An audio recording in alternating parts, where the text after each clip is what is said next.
everybody, it's Alex, the Blind Soap Maker, and welcome to our bath bomb making course.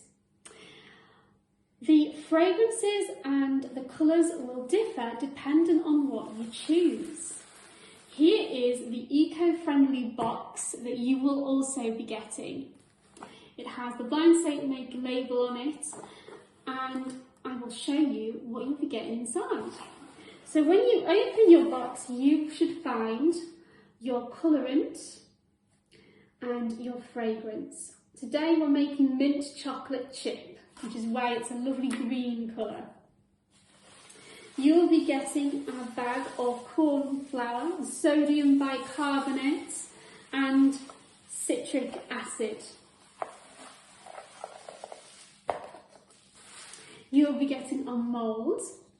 And if you buy it specifically from me, you will also be getting this little spritz bottle. It will give you the perfect amount of water that you need to make your bath bomb. Now, when we make a bath bomb, because obviously bath bombs react to water and they fizz, we only want to use a spritz of water and mix it up so that it has the consistency of wet sand. This is so that it sticks together and it actually does fizz in your bath. It doesn't just lose the fizz. So this is what you will need to make your bath bombs. You need to provide yourselves with a bowl, kind of like this one. You'll actually need 2 of these bowls for the 2 separate colours. You will also need a sieve to put all of your dry ingredients through. This is so that your bath bombs will have a fine, smooth texture. You will also need something to kind of push it through, like so, okay? The other thing that I use this for is for when I have packed my bath bomb mix into my bath bomb mould, I press it down like that, just so that I get a flat surface on the top, you know? You will also need to let them dry on a tray covered in greaseproof paper. For me, I have covered this chopping board in greaseproof paper. So let's get it started then. So now I'm going to sieve through my dry ingredients. Now, if I'm honest, I think you could possibly get away with not sieving through the corn flour because it can be quite a dusty product and it can be quite difficult to clean up afterwards. But it's up to you.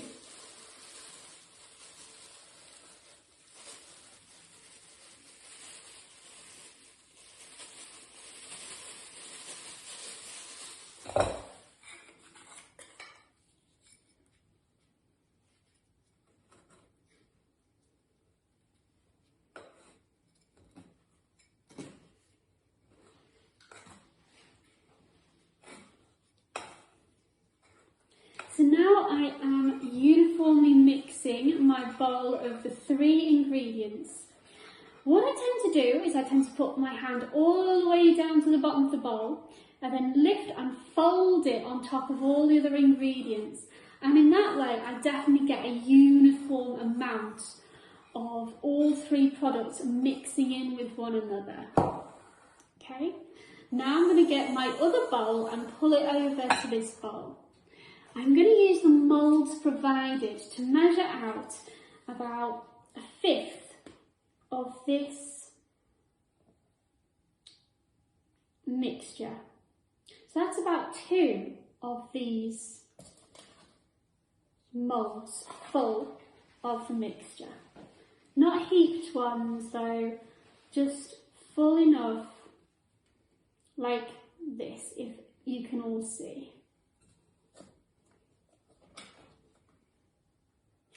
So once I have measured my 1/5 out, I'm going to pull it over here. I'm going to take out my mica. And I'm going to put my mica into my ingredients.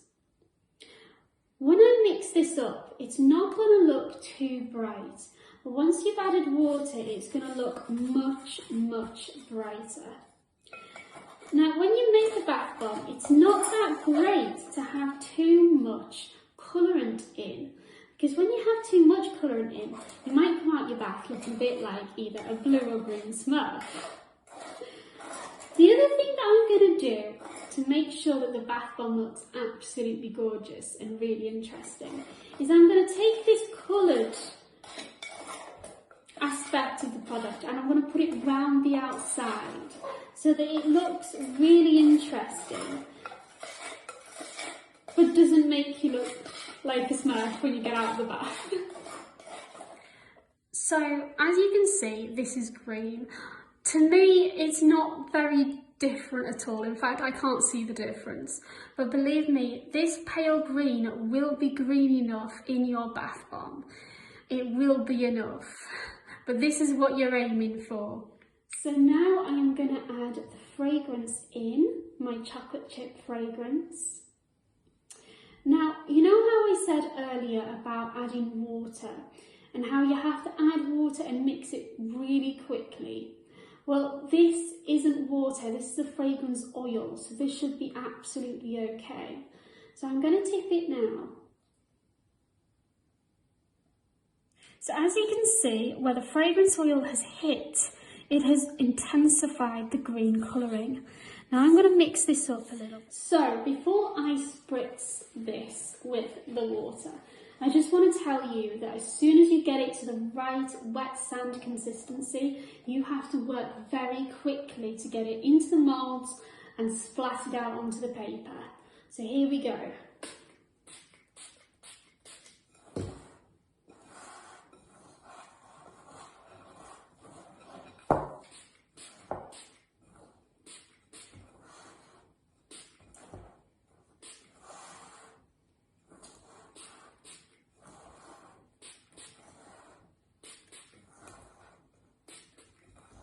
Okay, so when you have it entirely mixed properly, you should be able to grab some of it in your hand, flip your hand over and let your fingers go, and it should be able to hold just like that, okay? There we go. This is my mix completely done and ready to be splattered out. So I'm only going to take the tiniest little bit of my green so that it is on the outside. I'm going to pat it down. Then I'm going to take some of my white and put that on top. As you can see, I'm a bit messy at doing this. I'm going to take a little bit more of my green, put it on the outside so that it looks nice, like so. And then I'm going to take my white and I'm going to put the white on top. And then I'm going to squash it all in, pat it all in so that it's nice and done and dusted. Okay, put some more white in there. Obviously I'm getting it absolutely everywhere, but here is my tool. Thank you very much. And I'm just going to flatten it off like so. And then what I'm going to do is I'm going to find a nice clean space and I'm just going to flip it over like that. And then I lift it up and ta-da! So we have provided you with enough mix to make 8 of these absolutely beautiful bath bombs. Now if you can have a zoom in and have a look, you can definitely see the difference between the green and the white. And if I'm honest guys, the smell in here is absolutely amazing. You can also do experimentations with this and have your very own moulds and just experiment and try different things. Here are a few pictures of some of the moulds we've used in the past. So here are some other bath bombs made with entirely different shapes. So on the left, for those of you who can't see, there is a bath bomb with a bumblebee from my summer collection. There's a gingerbread man bath bomb. There are bath bombs in the shapes of hearts and just lots of different shapes that I've experimented with. If you want to have a look at what other products I make and sell, then don't forget to visit the website on www.theblindsoapmaker.co.uk and have a really great day, guys.